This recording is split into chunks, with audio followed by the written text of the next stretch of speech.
Hey y'all, it's been a while since I posted a video, but I am back and I'm here to talk about two books that I picked up at Barnes and Noble in NYC, largest Barnes and Noble in NYC.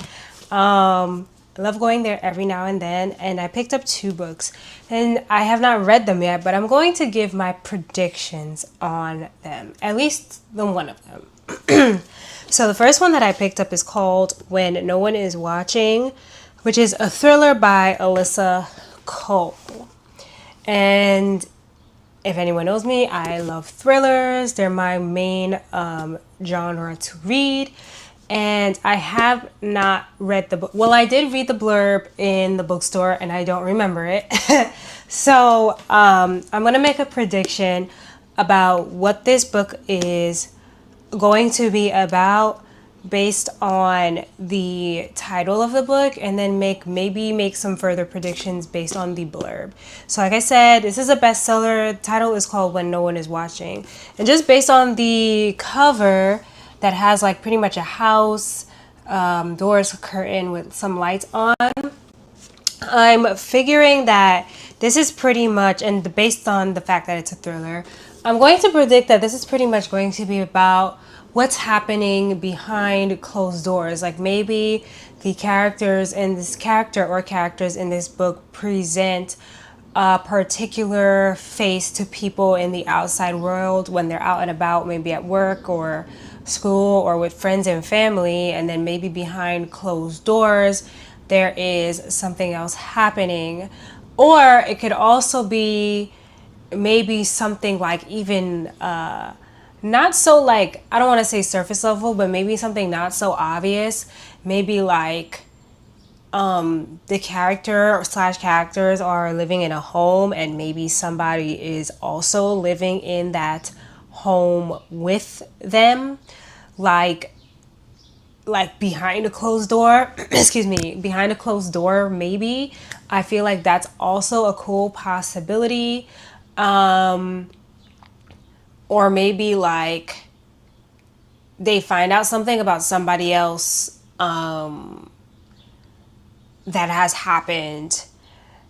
Like, I don't know. So, but I'm going with the first two. I think that it could possibly be about people who are hiding something from the people in the outside world. Or it could possibly take on another meaning about somebody living in a house that possibly is inhabited by another person and they don't know. And so let's read the blurb. It says, it says Rear Window meets Get Out in this gripping thriller from a critically acclaimed and New York Times notable author, in which the gentrification of a Brooklyn neighborhood takes on a sinister new meaning. Okay, I didn't expect that. Sydney Green is Brooklyn born and raised, but her beloved neighborhood seems to change every time she blinks. Condos are sprouting up like weeds, for sale signs are popping up overnight, and the neighbors she's known all her life are disappearing.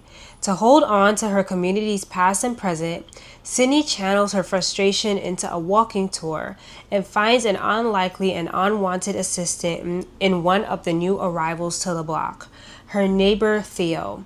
But Sydney and Theo's deep dive into history quickly becomes a dizzying descent into paranoia and fear. Their neighbors may not have moved to the suburbs after all, and the push to revitalize the community may be more deadly than advertised. When does coincidence become conspiracy? Where do people go when gentrification pushes them out? Can Sydney and Theo trust each other or themselves long enough to find out before they disappear too? Wow, so I wasn't expecting that. This is definitely, I would say, like, there's racial connotation in here, a race-based thriller I'm totally fine with. That's quite interesting. Definitely see the relation to Get Out. It seems like all the people of African American descent are disappearing from this community. They thought it was one thing, it's actually another. Thinking, oh, it's gentrification, people are moving out. It's actually another thing. Because they say it's similar to Get Out, I'm going to assume that there's probably another family or some other higher ups, paler in color, white people, who are possibly doing something to these people to make them disappear. Now, if it's actually them just taking them and then like, you know, offing them to the side, or there's actually some kind of actual like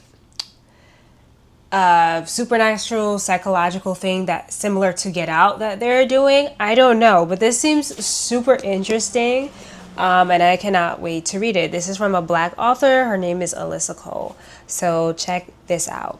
So the next book that I picked up is actually a collection of mystery stories. It's called The Best Mystery Stories of the Year, edited with an introduction by Anthony Horowitz. So obviously I cannot make a prediction on this book. I can make predictions, I guess, on the type of mysteries.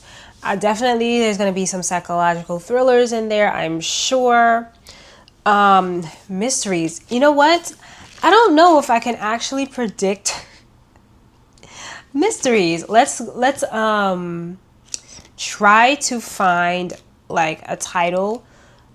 Okay. Billowing Down the Bayou. Let's try to make a prediction on this. Let's see. So it says Cameron Sanders, which is the author, was born in Jasper, Indiana. He graduated from Indiana University with a BFA in creative writing. Shortly after graduating, he published his first short story, Billowing Down the Bayou, in the Greensboro Review. Sanders currently lives in Indianapolis, Indiana, where he is working on editing his first full-length novel. He can be contacted at, oh, that's interesting, they put their email. So yeah. I'm gonna assume Billowing Down the Bayou. I feel like Louisiana. Is this Louisiana? When I think of Bayou, let's just go with that. When I think of Bayou, I think of Louisiana. And I think of like, there's a lot of like, I don't know how to put it. I don't want to say witchcraft or sorcery, but like sorcery, voodoo, that type of stuff. Very interesting, like, culture like that's surrounding New Orleans, Louisiana. At least when I think of Bayou, I think of those things.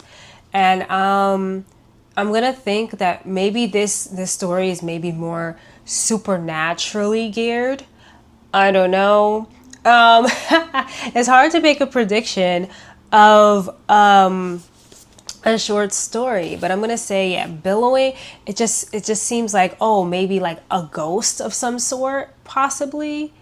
At least that's the first thing that came to my mind when I thought of billowing, and then the bayou in Louisiana. So yeah, maybe like a ghost of some sort who's come back. Maybe it's like somebody who lives near the bayou and who sees this ghost at first, and maybe like the ghost does a certain thing at a certain time of day, every day, possibly. I don't know. I'll probably read this short story first just so I can say what it's actually about in the future, because this is a pretty hefty book. I don't know if I showed the book, but this is the book. It's pretty hefty, has a lot of short stories in it. And so yeah, I'm looking forward to reading it. It has a bunch of authors: Ace Atkins, Michael Bracken, Flora Bradley, Shelley Costa, Doug Crandall, Jeffrey Deaver, and the list goes on. And I'm loving that this is a short story collection, because I am actually almost finished with writing my own short story. And I'm going to be looking to publish it. I'm unsure whether I should self-publish, because I'm sure that's the cheaper route, a more affordable route to go on, and maybe slightly easier and, you know, to get through with, or if I should actually look into publishing it into maybe a magazine, a newspaper, a collection of short stories. And I know that it might involve a whole lot of no's. and I really do want to get my story out there. Also, just super nervous about judgment from people because readers can be very critical. But yeah, guys, so that was the video for today. Check out When No One Is Watching by Alyssa Cole, and also check out the best mystery stories of the year, and also check out my story when I finally publish it, and be on the lookout for that because I'll continue to give updates. So yeah, guys, thank you so much for watching, and I'll see you in the next video. Bye.